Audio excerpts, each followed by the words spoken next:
my great pleasure to introduce Mansee, who holds a number of roles in the water sector, also being an important woman entrepreneur. She is an office bearer for many organizations. It's a very long CV, we won't go through it. But for today, it's very important that we have her to talk to us about lakes as a social construct as well. Yes. Welcome.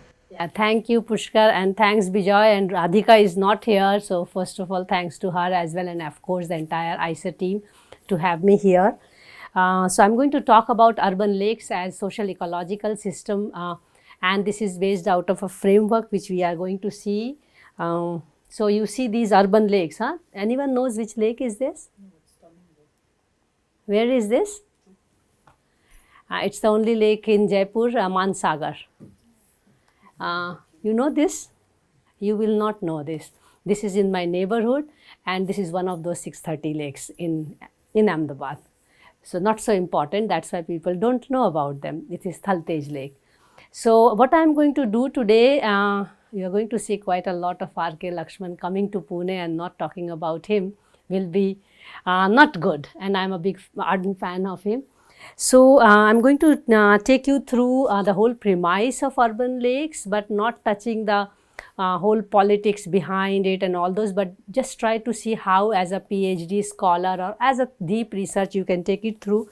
But also I want to give you a disclaimer warning in the beginning that somehow I'm losing touch with my own research rigor, because I'm off late a keynote speaker, political speaker, motivational speaker. So you know, this andar se this activism is coming out a lot, and you may not see much of research rigor points in my talks, but please bear with it. So that's a disclaimer from my end. So I'm going to take you through the premise, as we know that we often have this issue that we are unable to manage natural resources because we are too many in number. That's a generic premise we carry, you know, oh, India mein bahut log hain, that's why we are unable to do things properly. And the prejudice premise we carry is the governance premise. Sarkar kuch nahi karti was the biggest line I heard during my own PhD that happened 10 years ago. You know, government kuch nahi karti. That's a very, very you know, common language which we use. So that's I call as prejudiced, and no one can better explain it to us than R.K. Lakshman very much here. So he was showing us how we interact with government and how government interacts with us. So please follow the cartoons. I have fished a lot of them in my own presentation, which I use at every platform. Now, yeah, so where have we moved from there? We see it as cause and effect. I leave it to you. I call it effect, and the previous slide was cause. From many lakes for few people in the past, we have moved to few lakes for many people. That's simply put, right? In urban areas. From rainwater water bodies as water structures or harvesting structures, we have moved to drain water bodies. So this is a simple way to put urban lakes in nutshell. So because what I am going to do in my presentation is I am going to first take you through my learning or finding, and then I am going to lay down how I arrived to those findings. So it's a reverse presentation than I usually done, you know. So actually urban lakes in India now are a hot topic. 30 years ago when I was doing my master's thesis, even my own teachers and students laughed at me, and in urban design after architecture, and even it was told that it is not a topic of urban design, you should not be doing it, to the extent of failing and then eventually graduating with distinction because it was a unique topic. But now urban lake is not a unique stuff in urban areas. It's like everybody's baby, especially when I talk about architects, urban designers, and you talk to any architect, urban designer or planner, they are doing some lake or the other in the country. So I see in 13 years, lake restoration has come to the center point of urban development. That way, it's a hot topic now, not 30 years ago. And there are many, many organizations who are concerned about it, who are caring about it, who are even destroying it, but engaged in it. So there's a lot happening here. This is not R.K. Lakshman, but I'm going to put a lot of this humor and fun for you to make it interesting. But what intrigues me is that in this 30 years of journey, where I was also keen to see what is this lake about and what is a lake for that matter, I see that a lot has gone into understanding the various aspects of lake. And putting this whole blind men and the elephant story, the elephant has to be put together by somebody, and that was kind of my PhD research, where I, after doing my bachelor's, master's, all my theses are on lakes, and so eventually of course my PhD had to be on lake. So I tried to put all my journey or experience and others learning together in my PhD, and I'm trying to see what kind of things that challenge people to really look at urban lakes or manage urban lakes. So there is this premise which we all carry, that a good governance or a good management can lead to a good lake. And that was the premise I am challenging constantly, that it is not really true that a good management or good governance can lead to a good lake. And the reason being that what we see as a condition of the lakes, it actually proves it without even proving it, but we can go through proving it, because the lakes which are managed and developed in lot of sense, putting lot of money, human resources, and lot of intellect goes in, eventually the lake is a very different ecosystem. So there is definitely a challenge, and of course the political economy and political ecology behind it. So what I came to kind of an understanding and learning that there is immense knowledge about it, that's not a problem, but the important is that one thing is managing the lake itself, physically going and cleaning it and doing it, and another thing is managing the knowledge of the resource. I think we have been very excited and very good, or we are engaging a lot in managing the lake on the physical being. But there has been not enough work in managing the knowledge of it. And why I say this, because there is abundance of knowledge, but the abundance of knowledge is fragmented in disciplines, sector, ideologies, thoughts, and approach to working on the lakes. The fragmentation has really made it very difficult, and it comes from the disciplinary backgrounds we all come from. I think in this session also we must be coming from 10 or 12 backgrounds. So our understanding and vocabulary of any ecosystem, I'm talking lake here, is very different, and the integration is yet not happened. And another problem, I think a very important problem, is that the proponents of knowing or the proponents of knowledge building have not been getting enough platform and or have not been respected enough in the society. And when I say this, I'm meaning researchers and academicians in the society. Do they get enough leverage to influence policy? Do they get in, even if they are writing a lot about it, or are there enough multidisciplinary or transdisciplinary scholars working around it? And that is where I found that there is a huge gap, both in terms of society not respecting enough the proponents of knowledge, and also society is overexcited about the proponents of action. Jo lake clean karta hai, very good, somebody has to clean the lake, but if that money can be put in even making society aware, money is required same, human resources required same. Are we doing the prevention work, or are we working on the cure part? So anyway, so this is where I found a small niche, that the transdisciplinarity of this kind of work is extremely required, because it's a physical being we are talking about, and lake management is people management, not the lake management per se. And a classic example to show that is how we perceive lakes. This is one lake, by the way. This is one lake. You may not know this. This is again near my neighborhood. I am going to talk a lot about this. This is Hyderabad. Two sides of the same lake, Hussain Sagar. It's because we look at lake very differently, depending on the size, depending on the depth. It matters, and our perception and preference on how to deal with that lake again comes from the person who is sitting in that position to decide about that lake. Again, these proponents of action and proponents of knowledge makes a huge difference. And because the knowledge is in abundance, and the person sitting in the position has to decide, the lake actually gets its fate out of it. This is from Baroda. I was conducting a lake walk and this kind of workshop in MSU University, and this was happening that day. I mean, not that day, but literally in that period. So what is important is here that people are were quite excited about this lake development.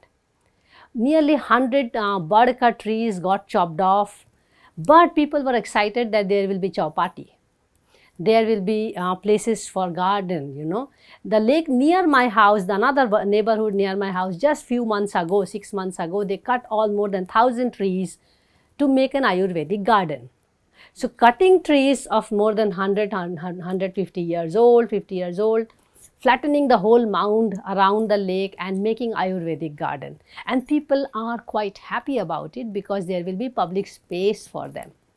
You know, so what I am trying to convey to you is that because we are not educated enough about water bodies, our knowledge about water is very, very limited to looking at water for drinking or straight away jumping to the water resource.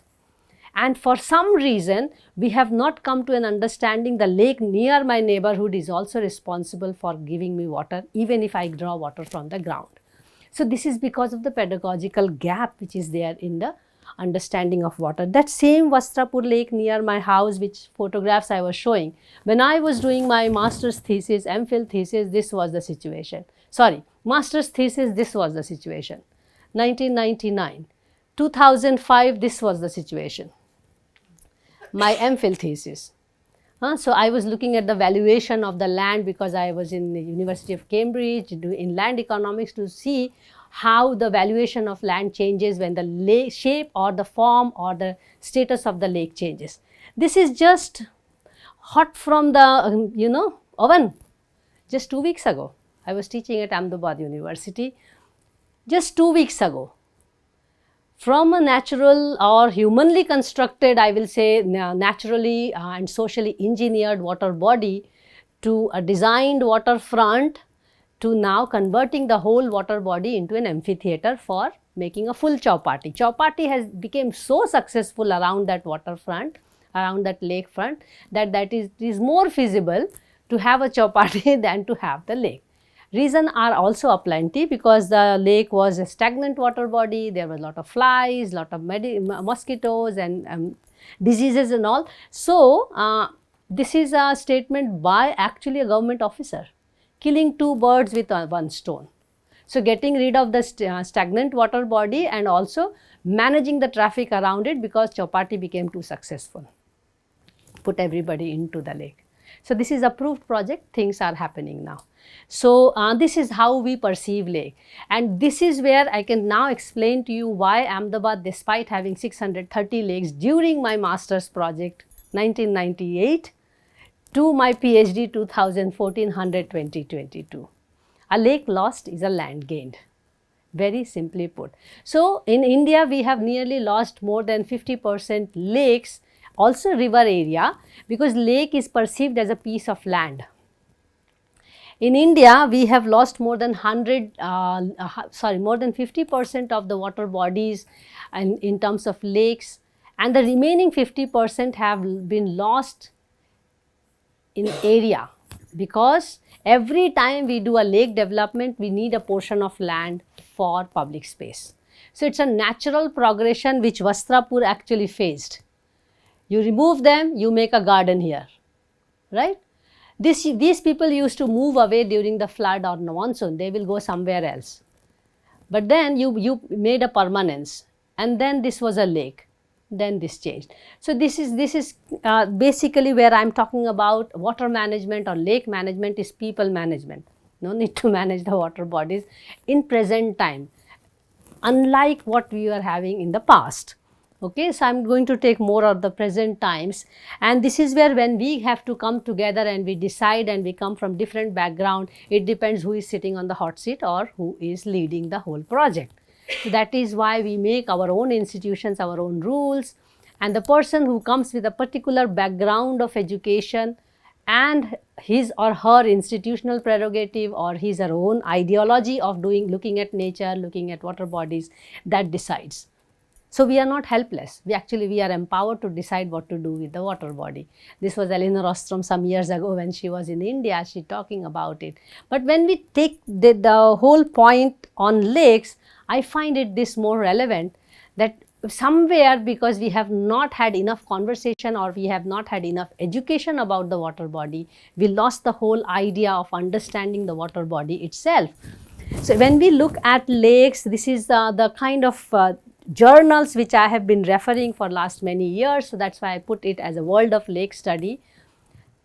But my focus is only on the urban planning, urban design, the governance, and I can say a little bit of political science of it. But if you cannot understand a lake without looking at many fields, so because water connects, water is there in every field, whether it is biology, chemistry, political science, or public administration, architecture, and so on and so forth. But if they are not talking to each other, and depending on who is at the head position, the whole decision percolates through, and if everybody does not have a voice, there is this decision making problem. So this is how, as a researcher, we can look at that there is a world problem. This is mainly for PhD scholars. I teach it in the method as well. There are relative problems around the lake. Let's say the people are sitting together and trying to solve.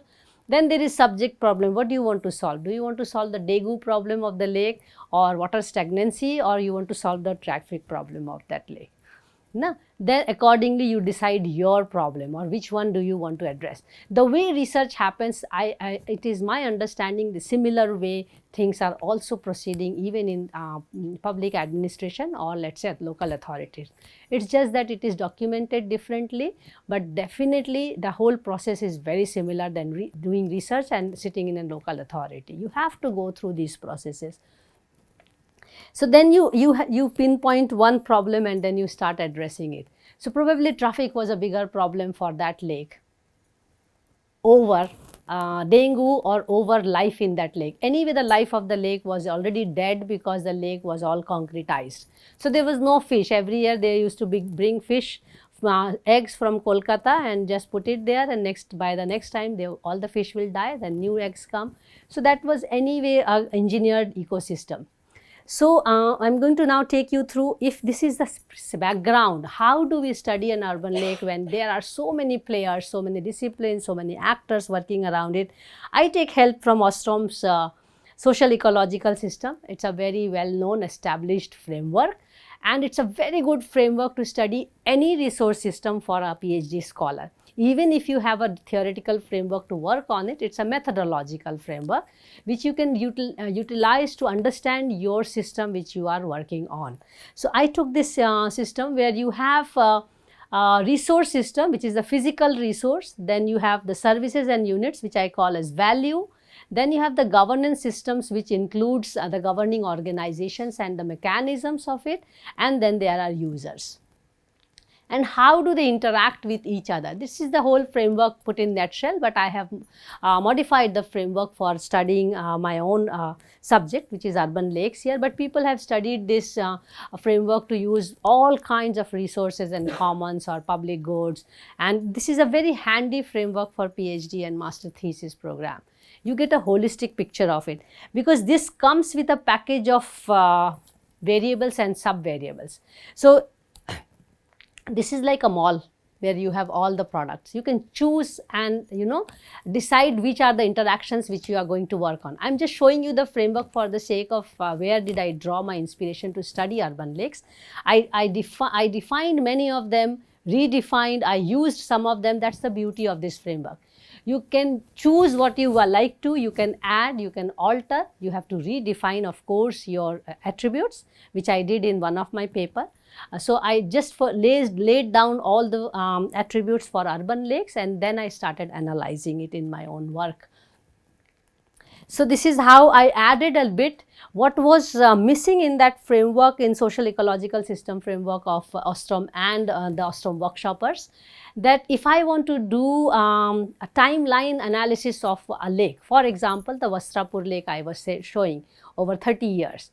then I need to know what kind of layers I can use for studying a timeline series. Then if I wish to do a meta-analysis of the lake, you know, in my PhD I studied 4 states, 4 cities, because I classified the entire country into 4 types of lake systems in urban areas. One is a city which has only one lake, which is Jaipur. Then another was a city which has one large lake and many few lakes, like Bhopal, Bangalore, Hyderabad. This is how I classified the second classification, and I took Bhopal as my case. The third was that there are many lakes, big lakes. So then I took Hyderabad, Bangalore, as an example. Then fourth was that there are many small little ponds here and there, and that is where I took, the example is Raipur, Ahmedabad, and I took Ahmedabad as my case study. So based on this, I actually decided what to study in there. And as you see, as I was mentioning from the social ecological framework, I actually worked on the lake physical, the value, and I'm going to take you through what it means when you look at one lake or a set of lakes. So this is where I started expanding from 11. Now I've studied around 70 lakes in the country. So currently developing an ontology of lakes. So I'm currently actually developing this part, detailing out, which I started with some of them attributes, but I am detailing it out for my study later on. So writing a small book on pattern language of lakes. So now let us take one at a time. From so that difficult diagram can be simply put in like this, large, broad divisions. So governing and sustaining urban lakes, you can just put it in the physical component, where biology, zoology, and all physiography, topography, hydrology can come in, limnology can come. Then the value, the people, how do they perceive, what is the preference, then the users, governance, sustainability, and in which context it is. And here this is like set for us as urban lake, and which is what makes it very interesting and also very complicated. So urban lakes, simply put, can be many types of water bodies, which is the biggest problem of looking at urban lakes in India, because even a dam is called a lake, a wetland is called a lake, a pond is also called a lake. But when you look into the water systems, there are different definitions for all water bodies, depending on the depth. And this is something we missed completely. We are converting our ponds and wetlands into lakes, we are making them deeper. The moment we make them deeper, the whole ecology changes, and that we could not capture yet, because we have not integrated ecologists into our lake development projects. Or into, even in, I think in local authorities, we do not have ecologists, no hydrologists, no position for hydrologists, botanists, zoologists. There is no position only, so how will they be involved? Anyway. So lake, this is how we imagine. The moment we talk about lake, we imagine expanse of water, beautiful. I'm sitting by it, there's beautiful wind coming, there are trees around it. But when architects, designers, planners, local authorities, public figures, politicians, they design or imagine lake, we implement like this: lakefront apartment, lakefront mall, lakefront this and that. There's a mismatch. There's a serious mismatch.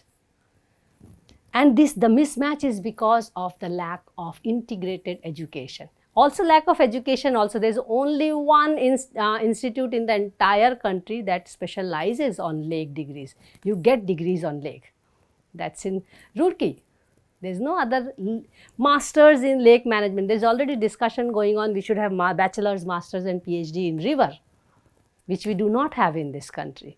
Water is not river and river is not water. River is river, lake is a lake. So we do not have that. And that's where this match.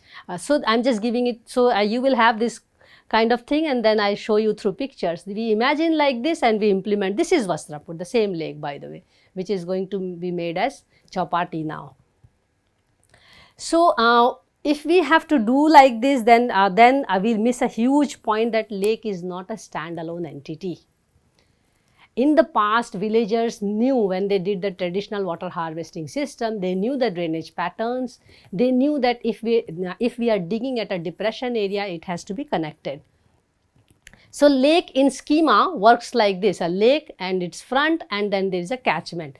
And in urban setup, there are many kinds of lake sizes and different kinds of setup. So these are public spaces in the traditional past. This is called this is a lake system, and this is a system of lakes which is every city in this country has a system of lakes. And there is no city or no village in this country or town which does not have lakes and ponds, if we consider the definition of lake, which includes all kinds of water bodies. When you look at the physical part of it, it is just not water. I am not going to take you through all these detailed things. I am going to leave the PPT with you if you like to read it. But you have to pick one aspect from each one of them that makes one lake. It's like, again, like a bouquet, you know. You pick few things and that will define the health of the lake, image of the lake, identity of the lake. This is where the complication starts.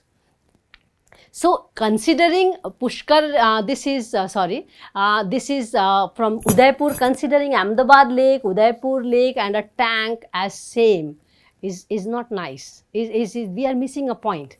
You know, we are missing this point that one is probably humanly constructed, one is a natural lake, one is bonded, one is simply a tank.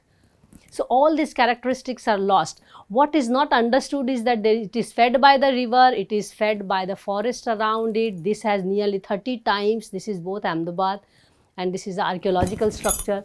This is fed by nearly 30 times forest. This was fed by nearly 30 times forest area around in the catchment area. These are lost in understanding. So what we picked as per our convenience, again as the leader, what they see, and also public realm, making it for people is a political pressure which people face, you know, those who are in power. We started looking at lakes as public space, not as a physical space, as a piece of land with water. And this is all from Gujarat, Ahmedabad, Baroda, Surat. So now, by the way, this is Kankaria Lake, which was fed by around forest of 25-30 times forest area, is now the lake model of the country, by the way. So if that is the model, I keep asking people, where is the forest of 25-30 times area? There is no forest. So we just copied it what we like to see, and it is coming all over the country. So if you look at similarly, so I just showed you very briefly the physical part of it, now the value part of it. Same way, when we talk about value, there are many frameworks, but if as a lay person, if I have to tell to the society, you can look at it in different aspects. Again, you choose as a decision maker, as a designer, you have to choose certain values which you want to offer. At Vastrapur Lake, what do you want to choose? Recreation is more important than the lake ecosystem? Probably yes. Funny thing and most interesting part, and I wrote a paper on it as well, the changing value over time and space. So every lake is changing its value. So it's like you do some intervention, then the value changes, and then you want to do another intervention after certain years and the value changes. And I tried to show you through those 3 pictures over time, 30 years. Same pictures from the beginning. This lake, Mansagar Lake, reduced its size when I did the historical evidence during my PhD, 700 acres. Now when I was doing my PhD, there was already court litigation going on. 100 acres was handed over to a private party who is going to take care of the lake for ₹1 for 99 years and 100 acres land for development. So from 450 acres, 350 acres will be left. Just to give you an idea, this is now undergoing development. All these trees are gone. This is just few months ago, and now there will be a lakefront like Vastrapur near in my neighborhood. Okay, so the value is changing, and the value is coming from this Kankaria Lake development which changed, as I was showing. This is from Kankaria, the model lake for the country. So to address this changing value, somewhere the ecosystem, the water system is completely lost, and the public system or the people, what people need public spaces, simply put, and they cannot go and swim in the lake every time. They need space to hang around. So they need land, they need public space, they need recreation, and that becomes a priority. So how are these decided then when you have to reach out to people's goodness or people's well-being for public space? There are many decision makers in lakes. When I got into this journey of understanding lakes, for even one lake, water of the lake, fish of the lake, land of the lake, you know, the vegetation of the lake, you had all different organizations responsible, and the interconnectivity is in a way strength of having a checks and balance, but at the same time also challenged with indecisions of the lake. So during my study, I found out these many minimum organizations which are involved in one lake. And then these many organizations means these many officers, these many experts coming from different departments. They have to sit together. First of all, they have to decide whoever wins, or voting, or whatever system happens. That was actually my PhD in governance of lakes. That is the end result. Likewise, you have mechanisms. During like 10 years ago, during a post-PhD, when I was writing a paper, I found out more than 72 lakes related policies and projects and programs that time for all lakes in the country. A panacea approach, but at least in 72 major policies across ministries, I could find that something is written about lake. So again, you see these so many organizations, so many tools, so many things, they have to come together and discuss. This is a status quo for that matter. Then policies. So these are all kind of areas where people are engaged. Everybody has to be asked about it. Like in Bangalore, a lot of people stand against lake development, riverfront. Like in Pune, people are standing against. So there is a community voice as well, which is very local as well as very strong requirement of lake democracy or lake governance. Sorry, can I quickly ask? Sure. How are international organizations, how are they involved? Oh, very much involved. Like we have Ramsar sites. Then there are Ramsar norms. You have UNESCO sites, and lot of water bodies fall in UNESCO site. So there are norms which the local authority have to follow, which comes from the national bodies, because national bodies are signatories to those organizations. Then we have World Lake Organizations like International Lake Environment Committee. India is also signatory to it, which was basically the father organization to design National Lake Conservation Policy for us, based in Japan, International Lake Environment Committee. So, so Professor Nakamura Sansei, he came forward and drafted the National Lake Policy for us. So we are signatory to that as well. So that's how the international organizations are, and also funding. Much of the lake development today happens from World Bank funding. Waterfront development happens from World Bank funding.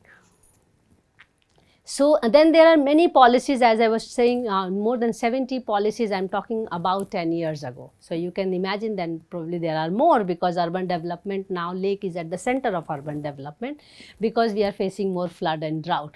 So if you try to decode these bubble diagrams, and I try to do that with one lake, these are the parents of one lake. It's just I'm showing it through pictorial. It means the same from the previous. Just I don't know how students can, or how researchers can perceive. So different forms, but same point I'm trying to make. So you see how many parents in one lake. So coming to a consensus is the essence of collective action. It's not about whether it is the right decision or wrong decision. It's about what is the final decision, and it's a consensual decision often. If the meetings happen rightly, if the all participants are joining in that, then it is a real lake governance. But if some officers do not come, then of course those who are there, they make a decision and the circulation goes on.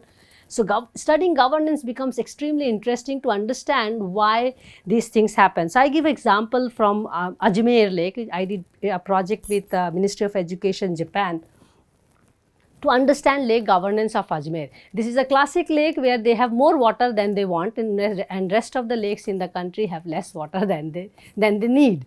So can you imagine that this is all historic, this is nature. You cut trees to make a fruit orchard. This is like 2015-16, and then you put this in the gardens, in the lakefront. And it's like a series of animals. So you have to start understanding where is the misunderstanding. The whole forest is cut to make a fruit orchard, just like I was telling, to make an Ayurvedic garden. So it's not about only criticizing them, but also to understand that nobody means to do harm to the water bodies. It's just that the misunderstanding of the water body. Look at these trees and look at the past. But let me tell you, people appreciate this over this. You know why? Because here I can go. Here I cannot go. Do you understand the difference? The public interaction with the water body. The governing actions mean another important thing. Because of doing all this process, lakes have also become the garbage dump yard of the cities, whether it is solid waste or it is liquid waste. So major part of now lake governance goes into addressing the pollution. So Vastrapur lake water was stagnant, and that is why dengue, mosquitoes and so on and so forth. So they had to address the pollution. So best thing is कि ना रहेगा बांस ना बजेगी बांसुरी, तो पानी ही हटा देना चाहिए, kind of, you know. So anyway, so this is you know, Bangalore, right?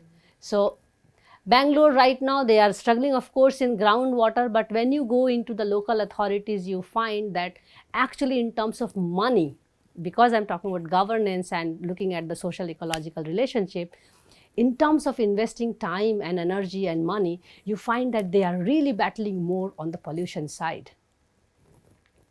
Anyway, so what it means when you see this is kind of a picture, so what I did is take a pic out of it and look at, I'm just putting all of them together and it looks very overwhelming and ugly as well, but I'll put it in. So this is how one lake works, simply put. All of them are coming together. But I would like to ease it out for all of us and make it a very simple lake framework, how you can look at it. So I try to tell you what happens on the ground and what we do together, which I am trying to showcase through my talk as well. That all of us sit together and decide what to do with the lakes. Whoever wins, or whoever is more has more clarity, or who has more power, gets the dominance in the decision making. So the whole framework basically is converted into model for studying lakes in India. So this is what I have been trying to understand, so that they are related to each other. Then the governing organizations and mechanisms with the users, they are related. So these are feedback loops, the dotted ones, okay, and these are direct linkages. So this is just a theoretical framework on which then I go on and talk about managing and governing lakes are two different things which many people also do not make a distinction. Managing is like, as an organization, I am doing something directly to the lake. That is lake management.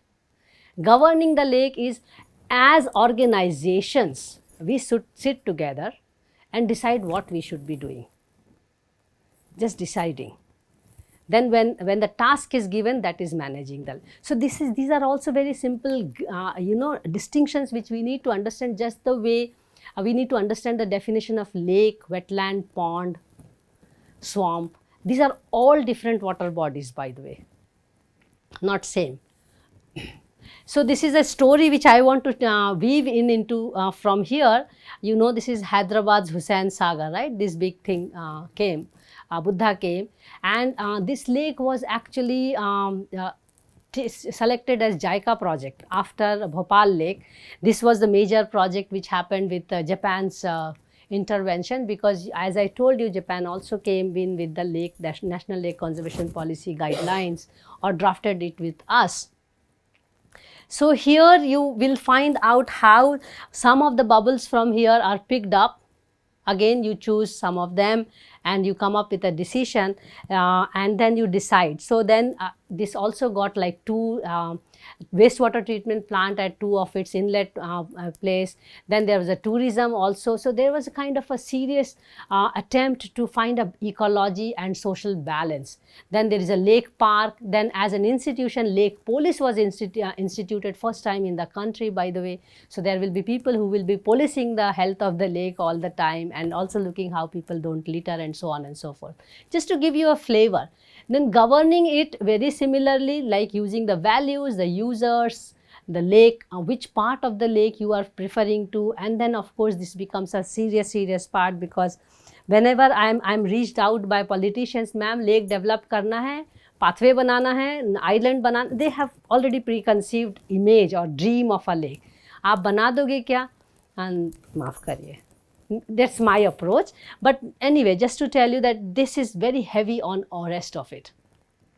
And a classic example I want to bring forth here is Bhoj wetland project, which was first JICA project and also first project in the country where it was decided that lakes needs to be managed and developed. And it has a very interesting story of upstream, downstream, and all kinds of, having a public space, having nature space. You have Manav Sangrahalaya on one side, and then Sirohi district, which is the main catchment area. So, lot of deliberation went on in various aspects of lake, which I was talking about. So, what all went on? The first thing was managing or governing the lake basin itself. So, lake basin, when we talk about, it's the body of the water body, and then talking about inside water and just at the edge, which is very important part of it. So, here the focus is always, of course, on physical, biological, chemical aspects of it, and so on and so forth. So, this is a case from Mansee from Jaipur. I am showing how they have really worked on it, and these are the desired characteristics as I talk about the physical part. Then another part of the lake shore, then after the basin you start talking about the shore, the lake edge. Whereas today when we talk about lake development, we are focusing more on the lake shore than on the lake itself, thinking that developing the lake shore will already ease out the lake itself, which is not true. This is again Mansee treatment plant, public space, boating, in wastewater treatment, then history, then of course modern things, and so on and so forth. But when you look at the lake, and if you invest so many crores of rupees in little lake, and you know that the health of the lake is dependent on its catchment, as I was showing you the graphical diagram, did we put enough head into it? That's a question we need to ask ourselves. Every lake in this country is connected to each other, and we have missed that point. And you know how it is connected to each other? Anybody? Anybody? Water table is one part, which is from underground it is connected, another, and overground the drainage system. So, that we now call as nalas, and unfortunately the moment we call them drainage system, it becomes we have a very preconceived notion of drainage, that it is ugly and all. But in Vedas there is a mention of nadis, so like our nervous system. So, all these lakes were connected to each other. So, the health of the lake lies in the catchment and the drain which is going to put here. So, two rivers are feeding Mansee lake, and those rivers are in bad shape. Anyway, so this is the point which we have to understand in urban planning and development, because urban planning and development happened of the water land, not of the water bodies. So, we missed those water bodies. For a long time lakes were patronized by the central government. It was not given, the local authorities were not given any say in development of the water bodies. So, they left it as that they are non-existent, and they designed the land, and that is where lakes were left behind. So, if you look at Mansee, then this is the total drama. I just want to explain you one little thing here in this total drama. This is that 100 acre which has been now taken up by an agency to take care of the 300 acres for 1 rupee for 99 years. So, you can imagine, and this is the kind of a broad area which I am trying to show, but this whole brown is lost in every few years, every few decades there is a lake development, then few buildings, few land acquisition, and so on and so forth. So, from 700 acres it has now reduced to 300 acres. This is just one example, and Vastrapur I was showing is another class. This is huge, huh? Vastrapur is a small pond. But this is how now it is trying to juggle itself with all these systems which are around, the social as well as the ecological system. So, and then the technical systems as well, treating water and putting it. This is the main lake of Jaipur, by the way. What is interesting to learn here is managing the value. What do you want to get out of the lake? That is also decided upfront when the lake management is done or lake governance is decided. You have to decide upon whether because by law in India we are still allowing 2 seasons of farming on the lake bed. But it is not anymore possible, because we all envisage lake as a water body which has to have water all the year round. In the past, lakes used to dry, and that's the best way for Indian lakes. They must dry and then they should rejuvenate every monsoon. We have missed that idea because we are actually getting water from outside and we have to drain the water, which is the wastewater in domestic and industry, and lakes are the best place to discharge as per now. So treated, untreated is a different story because 37% only of India's wastewater gets treated on an average, with Delhi having the highest percentage of treatment. Anyway, but the more important part is governing the value of, like, between the users. These are all users, different behavior, needs, expectations, different views about managing the water bodies. So if we have to do all these things together, then how do we address the changing value over time? And this is same Vastrapur lake, by the way, this is another lake just next to it. And you see how this is from a Pune cartoonist, if you know, leavardists. This is done by them. They show it very simply, a lake filled, built, and then we are having flooding. This is the most simple way you can explain the impact of not having lakes in the cities, you know. This is from Pune's, they are architects from Pune, I think nearby, Aurangabad or Pune, if I am not wrong, leavardists. So if this is the situation, then we are also challenged with governing the users. My needs, your needs, their needs, you know. Need and accessibility for the spectrum, then affordability, again the spectrum, then the attitude. This was from Bhopal, and we do it at many places. Do not park here, we park there. So I captured this interesting point here that Kripiya Talab mein kachra na has been removed. You know, so we have to understand this. This is where the social and ecological interlinking comes into picture, and mind you, local authorities are struggling with it on everyday basis. So telling them that they don't know or they are not doing is also not a good idea, you know. Then aptitude, how much who knows about water bodies, you know. So we are facing this kind of spectrum. So if I put a theoretical side of it, it looks very difficult. And that's why I'm always putting pictures to make things easier for people to understand. But there's a theoretical side behind that as well. So when you talk about governing actions, as I was talking about, who is motivated, who is educated, who is leading, what kind of rules in place, and what kind of provision we want to offer, and so on and so forth. So this is a kind of a theoretical framework which I worked out for, you know, coming out what is happening in Indian lakes. So if I take one of them, just one box out of them, and if I start doing its decoding, then governing action at one level, and you again put a theoretical angle to it and try to look at it, what happens, there are different levels of operation even for one action. Let's say you want to restore biodiversity. You have to look at the norms of IUCN from international, then Ramsar, then what India interprets it, what India's policy is writing about it. That has to be conveyed to the local authority. Local authority has to convey it through tender into the consultant. Consultant has to understand, then design plan, then contractor, then implementation agency. So please understand these levels and layers of operations, you know. And that is important to understand in governance, and this is where complication starts. So if I explain this diagram in a simple way again through one project, this is Mansagar Lake, Jaipur. One lake, water coming from mountains, from the city, this is from city, from mountains, and all this process goes in to get the water in the lake. Same diagram showing it pictorial. Same diagram, but showing it only the technical part of it, how the water quantity gets into the Mansagar. Same diagram. This is the water treatment part, this is the water quantity part, so the water quality and quantity. Just a simple, and done by different experts, different people, but for one lake.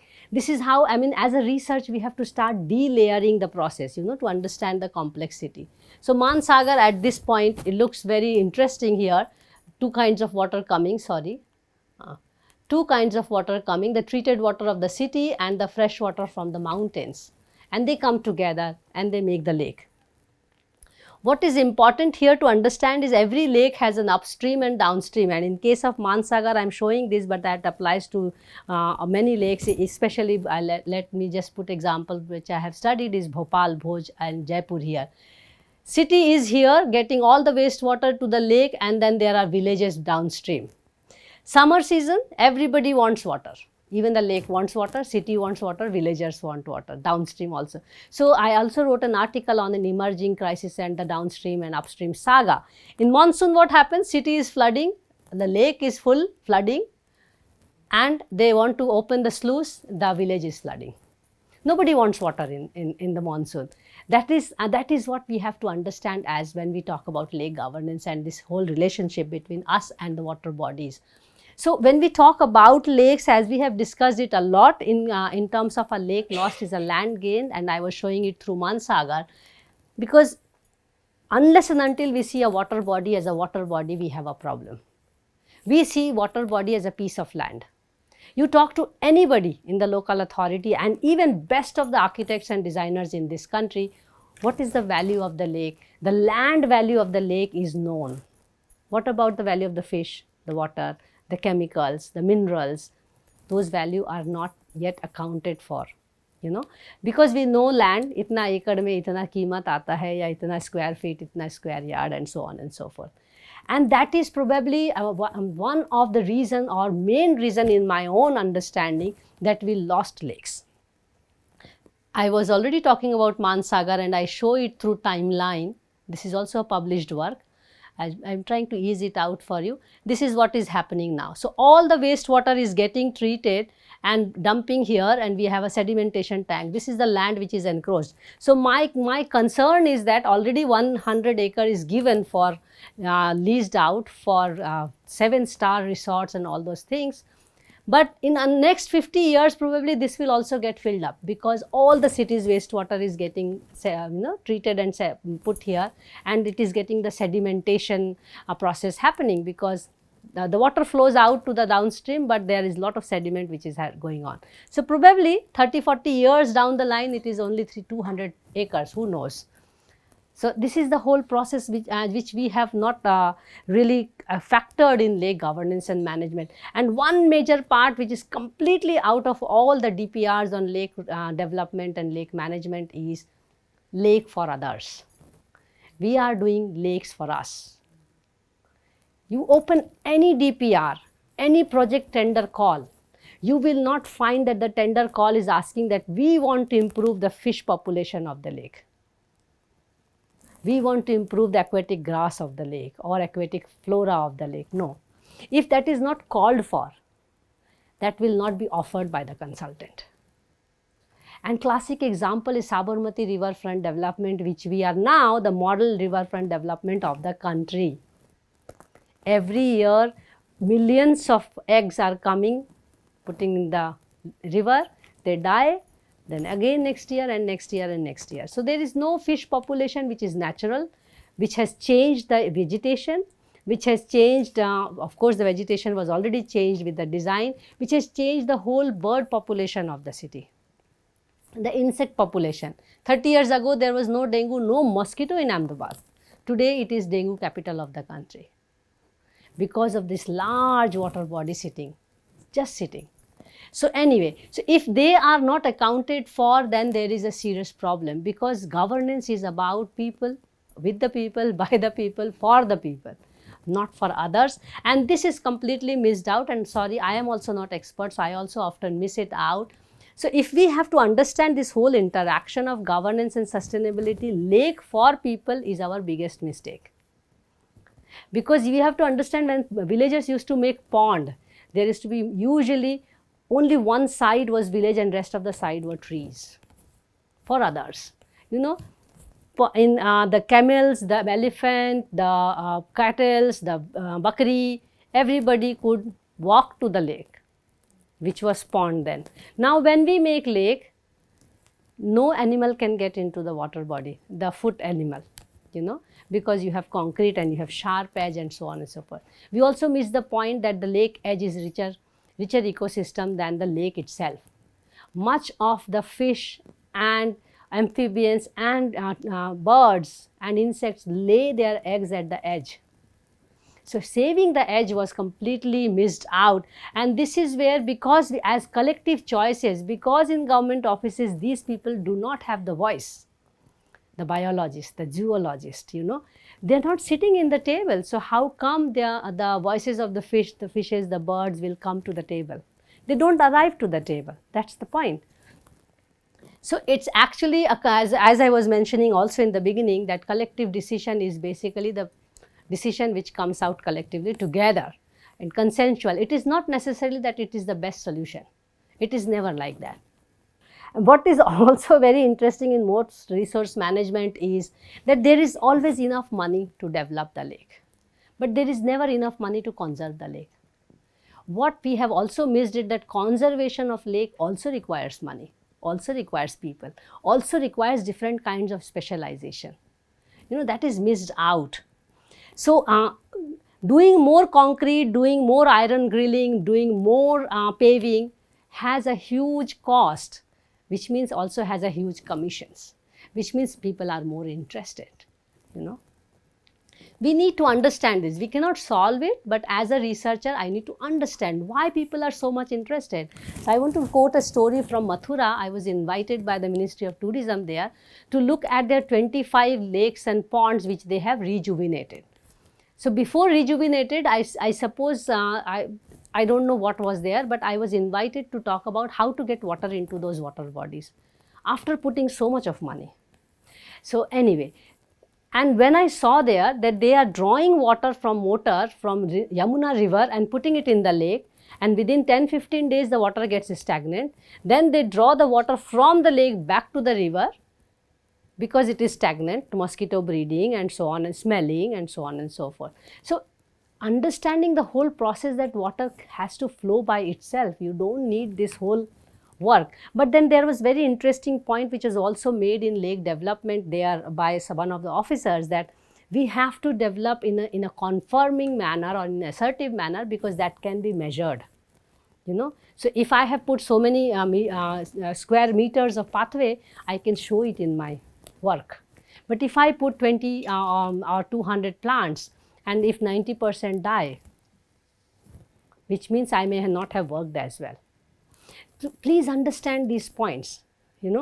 If soil is rejuvenated, you don't measure and say that this much soil is rejuvenated. But if you show that I did so many square meters of pathway, so many lighting, so many seeds, measurable, right? Then that is accountable. So these are some of the things which I think we are facing at this moment as a challenge. I say in the absence of panacea, which is good, but adaptation is happening, and this is where Ahmedabad's Sabarmati riverfront development has become a riverfront development policy for the entire country now, and Kankaria lake development has become a lake development model for the entire country. I go to the remotest of the cities in even northeast, and they say that we want to develop our lake like Kankaria.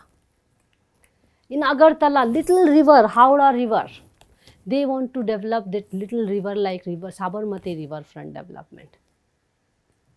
So this is also, as a researcher, we have to understand the information that is developed first, that is transmitted or disseminated first, has a huge impact in the way we look at knowledge.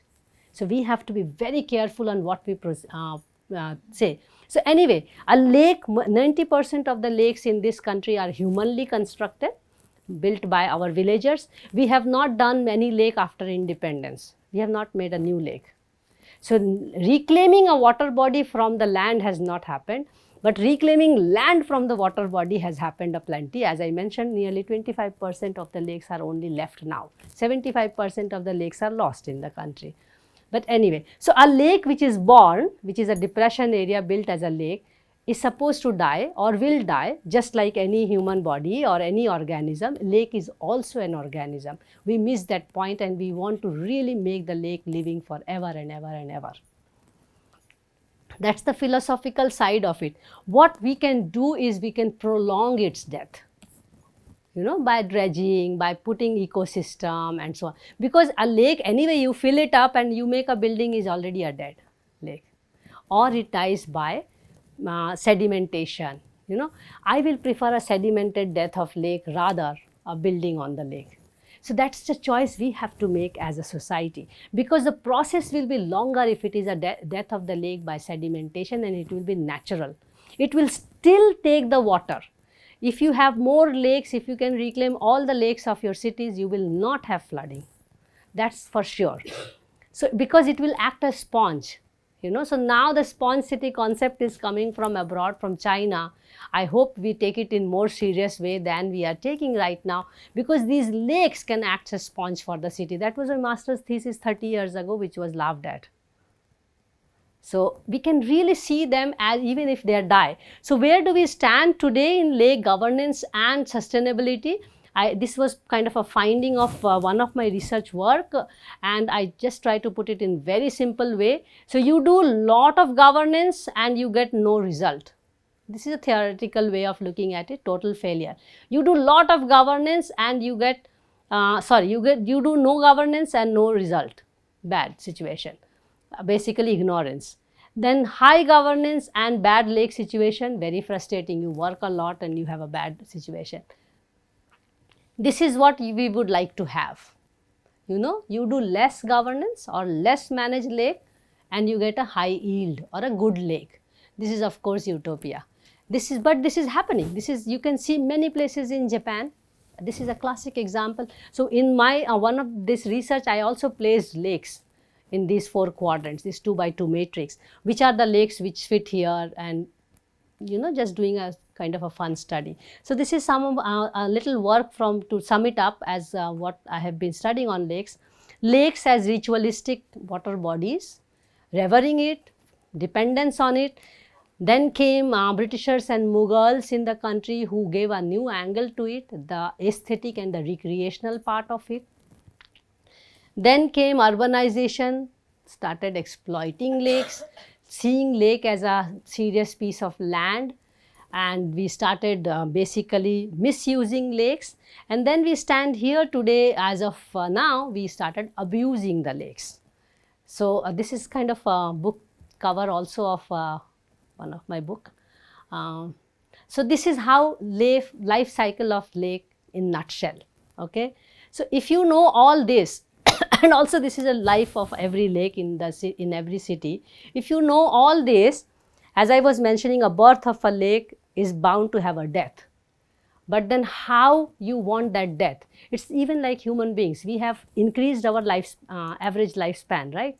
How are we living? What is the quality of that life? That what matters, And that same applies with the lake as well. So from polis to necropolis, as I say. So this is an important question for every researcher. Just 2-3 slides and I'm done. What can I do as an individual? If I know that there is a problem, there is a complex, wicked problem, what do I do as an individual? And everyone chooses their own path. So I want to address to all the younger generation here. What do you do from here? It's quite frustrating when you cannot study everything. You cannot be hydrologist, you cannot be ecologist, you cannot be sociologist, you cannot be political scientist, and so on and so forth. You have to choose, right? So, there are certain things which you have to choose in life. I chose certain things. So, I do little things here and there. Bijoy knows me for a few years now. So, I just wish to take you through what I am doing. So, I am studying lakes just for the sake of studying, just because probably I am fascinated. I am not a scientist, I am not an academician, I am not a practitioner as well. I am on sabbatical for a long time now, just studying lakes. And I do write, read, I take people to the lakes to talk about it. People means from all kinds of people, from industrialists who want to do CSR, from local government officers, police, student, bachas, college student, everybody. I just take them to lake walk and talk about all these things in simple way, of course. So I feel water conversations towards water conservation is extremely important.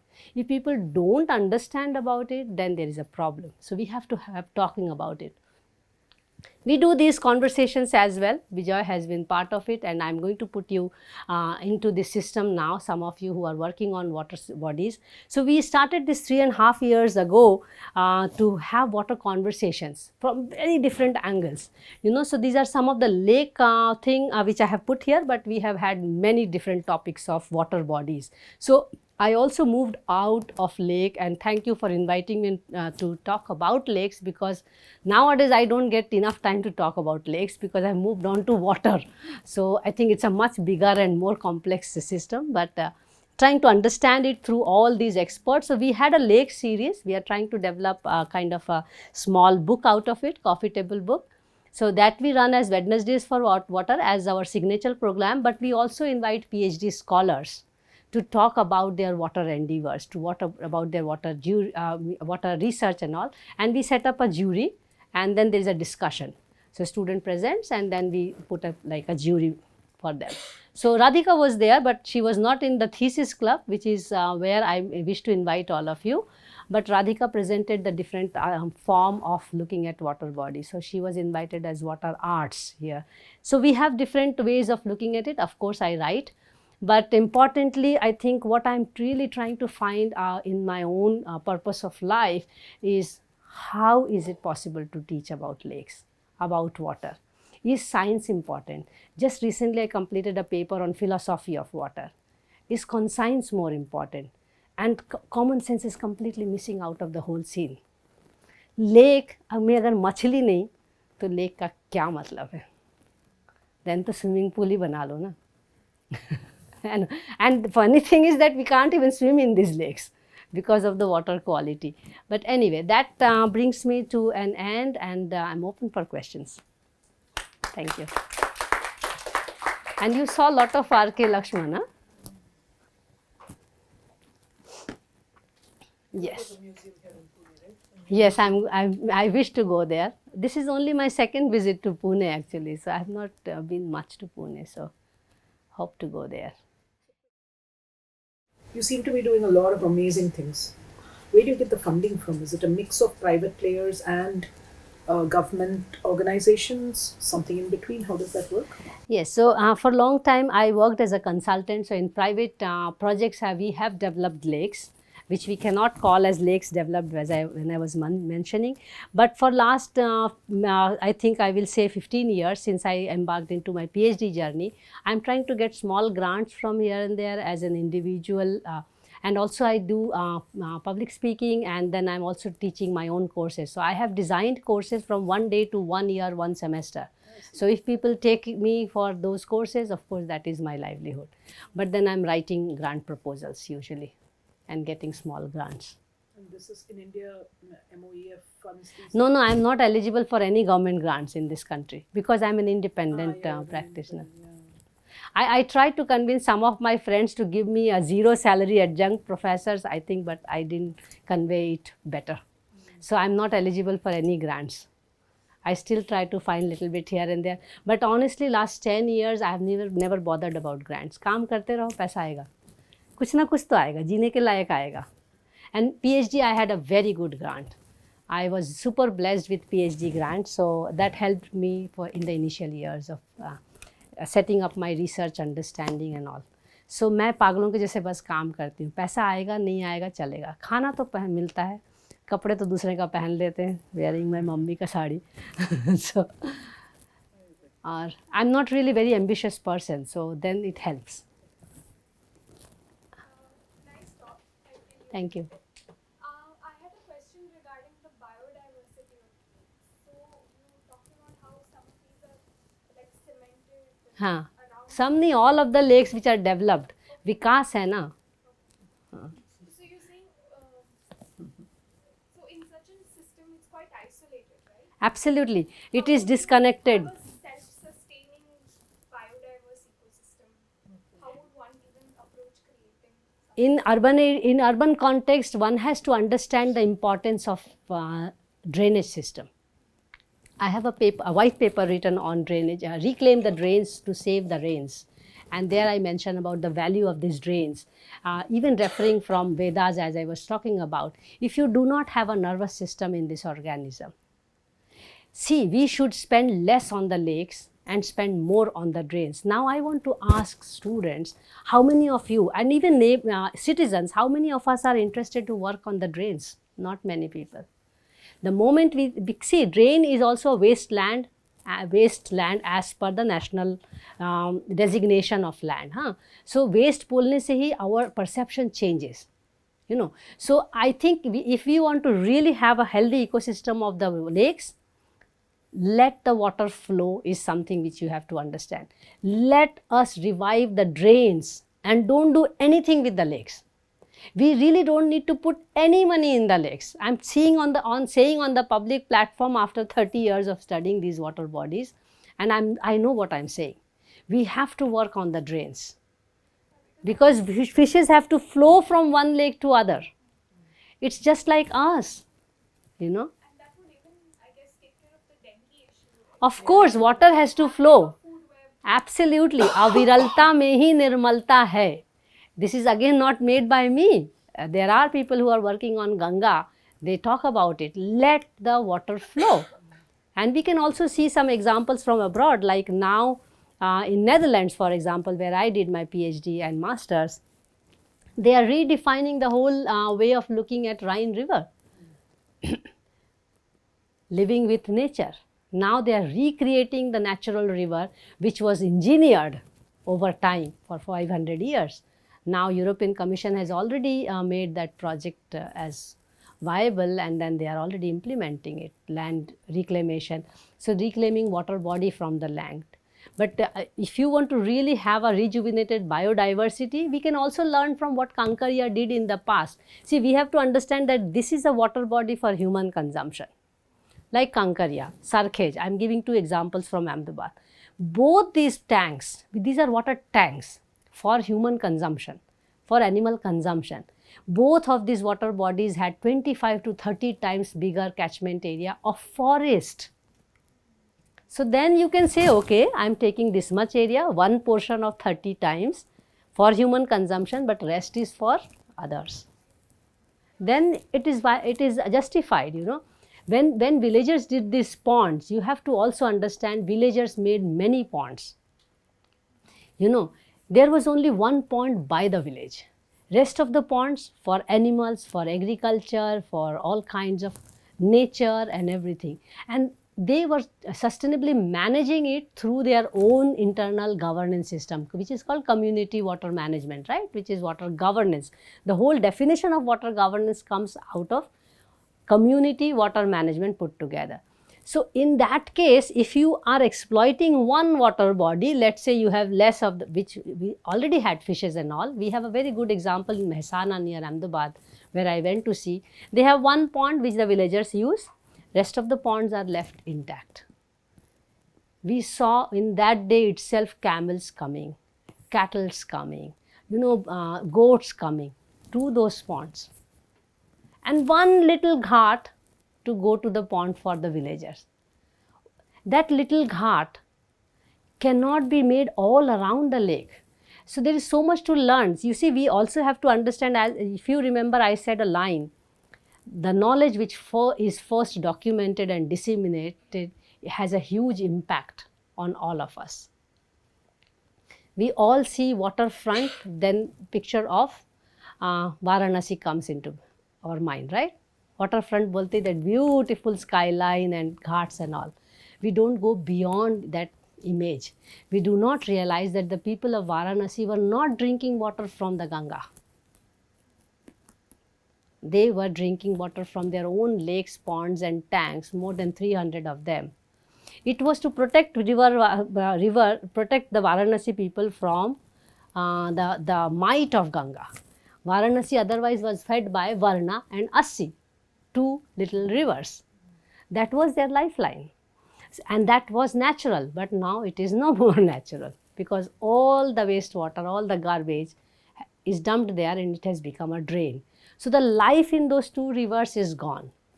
And then ponds are converted into tanks, ponds are converted into lakes, which are different ecosystem. I think we lost the point because we do not have inclusion of these disciplines and experts in the decision making. You know, that is where we lost. Because otherwise there would have been voice, na, are machli ka kya, are chidiya ka kya. If the tender is not asking for rejuvenating fishes and plant species in the lake, it is not going to be provided, you know. Yes. Thank you very much. Thank you. I love the presentation because I am dealing with governance of heritage and I see a lot. You could relate. Relate a lot. One thing that I was wanting to know from you, your thoughts on it, was about this integrated frameworks, you know, which have like these multiple legal instruments, you know, whether it is with lake, then you have the pollution control board, you have the forest area, and and they all come together Hmm. and they call it as an integrated framework, but it's actually just incorporating, like bringing together different laws and so on. Now every instrument here, because ultimately it comes down to the legal framework, you know? Absolutely. And the regulatory framework has like these different objectives. Every definition is different, and then you define heritage differently, you define forest differently, you define, and then they have different objectives. And very often it seems that the objectives are long lost, honestly, in practice, and then this whole bureaucratic system, which is so complicated, complex, they are all coming together, like you said, you showed it very well. So I was wondering how the integration will really look like, because every time you move towards integration and policy, all you see is, the language is the same, that you bring together the forest department, you bring together this, that, and whoever are the stakeholders, large, immediate and indirect. You bring them together and you bring them on the same board, but then the language that they speak is coming Different. from very fixed definitions Yes. in the law or in the regulatory framework. So then where does integration happen? Like how? Very good question. I think the integration has to happen from what we decide collectively.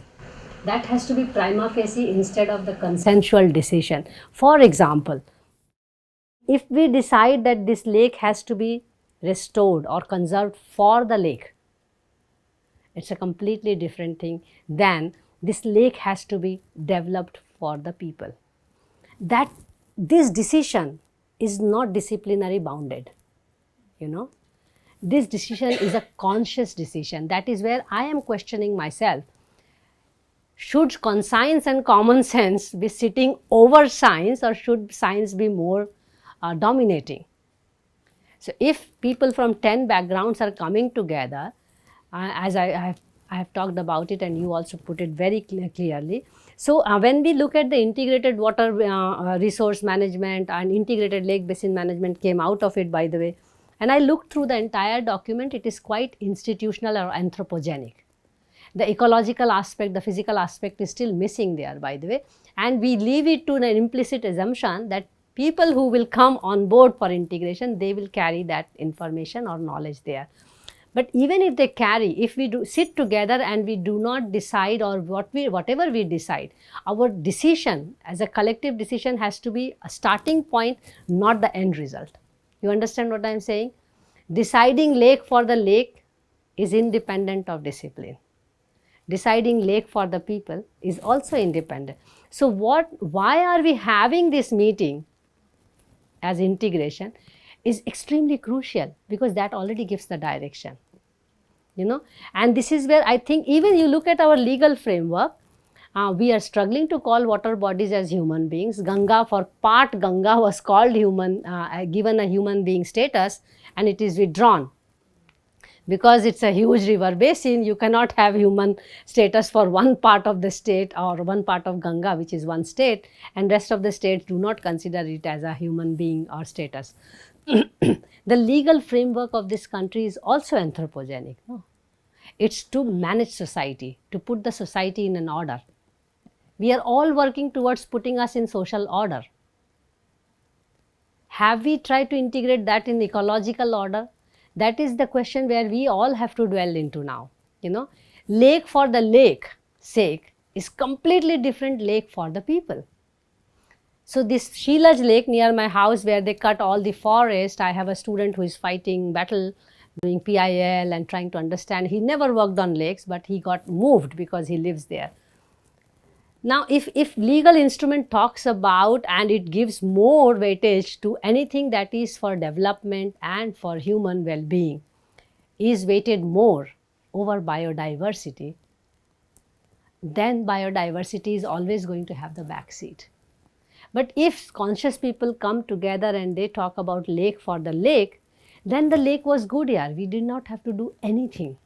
What we all had to do is ensure that there is enough public awareness around, that the wastewater is not brought into the lake, that it is not littered, there were already thousands of birds coming into that lake every year, hundreds of snake varieties. Now all those things will get into monoculture, same type of trees, same type of pathway, all night light, which already removes all, half of the birds, by the way, disappear when you have lights in the gardens and parks. So I think the decision upfront is extremely important than a decision which comes at the end. कि हम train में बैठते हैं ना, हमको दिल्ली जाना है, तो हम बॉम्बे की ट्रेन में तो नहीं बैठेंगे ना. So I think this decision is very crucial, and who decides also matters. And in local authorities, I think I miss this presence of these people, and also presence of these people in powerful position. But at least to start with, to have a say, you know. So integration in that way, as I mentioned, collective action is kind of a result which is a consensual result, not necessarily the best result. You know, if a group of people not having a biologist, hydrologist, geologist are sitting together, of course the river water ecosystem is going to be not discussed in that platform. It is still integration. Do you understand? So I think why we are doing it is missed out, and in every research we also start with this point. No, why do we want to research? What we want to elaborate a lot, why we do not want to elaborate much. In research also we try to hide away from this fact, and also for a long time we are away from this. So integration in that sense is happening, but integration with the natural system is happening or not? I think we have to put it very clear that we want to do lake conservation vis-a-vis lake development. A start point, tender document, policy document. Why do we call it lake development? Why not lake conservation? See, these legal words, as you mentioned very rightly, also will make a difference. The moment you have a lake conservation project or a legal entity behind it, you will be bound to have conservationists, ecologists, hydrologists, limnologists on board in the committee. When you have development, you will have architects, planners, engineers, designers. Economists. Actually, economics is driving. Kankaria Lake, for first 3 years, they gave the economics of how much money it is making after it was developed. The whole trees and everything in the lake environment was cleaned up. There is a toy train, there are kiosks and everything. And see, we are a minority community sitting here. You have to understand the public at large. They appreciate it. So this is also a point where as minority group, as probably who are eco-sensitive group, we also have to find out ways to convey this to people, no? So Kankaria made huge money. It is still making huge money because earlier you could walk to the lake. Now you have to buy a ticket. So there is a user fee now, you know, because there is money which has gone into it. So that is also, actually economics eventually decides. We want to reach some trillion economy as well. Which is very strange because I've been to Kankaria even before it was developed. Like I've been going there since childhood and so on. And now when I went there, it's actually people don't have anything to do with the lake. No, it's just a recreation. Yeah, it's because there's a train and many of them just come there. But you see the flocking, there's a number count. Earlier nobody counted how many people visited, so we don't know. So before after scene comparison nahi ho sakta in that sense. But now you know, so many people come every day. This is the revenue generation, this is the investment, and so on and so forth. So whatever can be measured, can be managed, has been very well taken in all the resource discourse.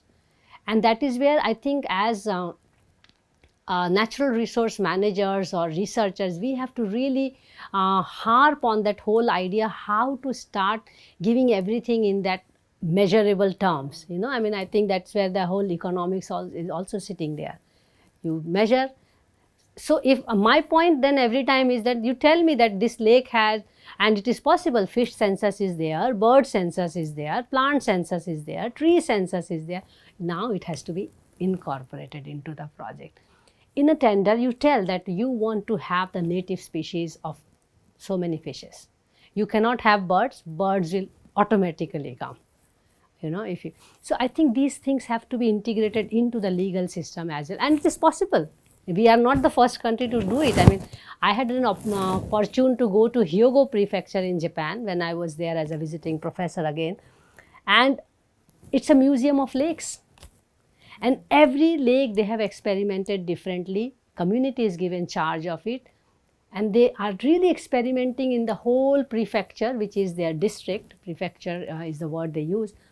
They are trying to see how different lake systems or one lake system can be operated in different. So in that, one of the lake is having only solar panels.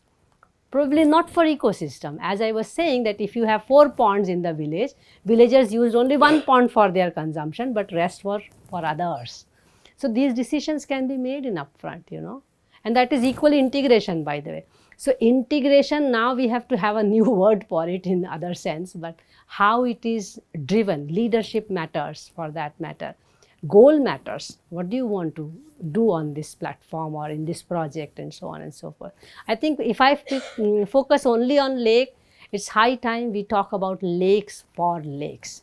And importantly, understanding a lake is not a garden, a lake is not a park, a lake is not a land, a lake is a lake, simply put. That understanding has not come. We are just running to make a lake a park. Park is the last thing we should be doing with a lake.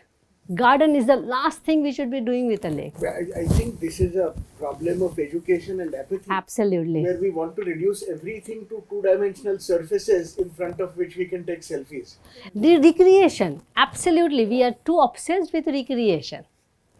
So from ritualistic value of the lake, our whole focus, which is economy driven, is, sorry, I'm not pointing you, but because I know you have that background, but the ritualistic value, it doesn't mean that it did not have economics behind it. There public space, people were doing, temples were there, religious structures were there, market was there. I mean, I did it in my own study. From moving to recreational value of the lake, this whole journey of one lake really tells what are our priorities. So managing the value has a serious role, huh? And you have to understand that that is what drives. The person behind you also has a hand raised, so maybe I take him first. Yeah, I just wanted to ask, like, where did this disconnect really happen? But like, I think. Where did this disconnect happen? Yeah, like, you know, people, because earlier, as you said, like, because it's not used to be like, care about it. So I wanted to understand where did the disconnect happen, like. Oh, million worth question. I think we can trace it back to when we started centralizing water through dams, the first part of it, and also making water supply as a state subject vis-a-vis community and a localized subject or a panchayat subject. So like the top-down approach. Yes, but then you can really relate it with dams, urbanization, industrialization, where we were all focusing on generating energy, economy and all, and ecology took the back seat because we saw ecology as a resource, you know, to make economy. You know, that's the whole crux of it. And funny thing is, when this was happening, we were also starting to disassociate our dependency with the water body. The fact that the water is going to come from this lake or that lake was completely going away because somebody else was going to give us water. Personally, I feel that was the beginning point of it. But today, you ask even the younger generation, they have no clue that the lake sitting in their neighborhood or the river sitting in their city has any role to play for the water they get. In Ahmedabad, I can understand because we get water from Narmada. So the existing lakes and rivers have actually almost no role to play. Many citizens even say, why do we want to save the, even family members from my own house, why do you need these lakes if you are getting water? So this whole interdependency of social ecological system is completely is gone. And that is where the decentralized water system or Jal Swaraj, which was there in the past, is also gone, because now there is somebody telling us that I am the water provider, you can trust me on water quantity and quality, you remain as user, So we are consumer now. We are not party to the whole governance system. We just wait, and that is why we also wait for the cleanliness. We wait for the water. Somebody else is going to do the task for us, and we have to just consume. And I think this whole consumption got overrated, and we got into this obsession of now everything is for recreation and tourism. You read the literature on tourism, it is scary. We want every little damn thing for our fantasy and our recreation. So we are moving away. So we ourselves have become like a piece of recreation for that matter. The selfie culture itself tells us that we ourselves have commodified ourselves, and there is nobody to be blamed for it. If we can commodify ourselves, what is that lake going to do? Because anyway, it is not going to do anything by itself. We are going to do on it. So our decision, how do we deal with ourselves? I take a course on I Am Water, and I try to link this. The way we deal with ourselves, that's more emotional, you can say, or psychological, philosophical session or course. The way we are dealing with ourselves, the same way we deal with other water bodies or birds. And if I don't care about myself, how can I care about birds, about you, about fishes who are not meeting me every day? And classic example is eating junk food. If I treat myself as a dump yard and put everything here, whatever comes my way, I can very well put everything on the lakes. 90% of the lakes are lost as a modus operandi, ki garbage dumping over 20, 30, 40 years. Automatically the lake gets filled, and then it is of no use, then declare it as piece of land. So, thank you again. This was Thank you. very nice, and thank you for the questions. If you have more, Yes. please feel free to ask her at lunch or after. Thank you. Thanks all of you for your patience. I hope it was making some sense.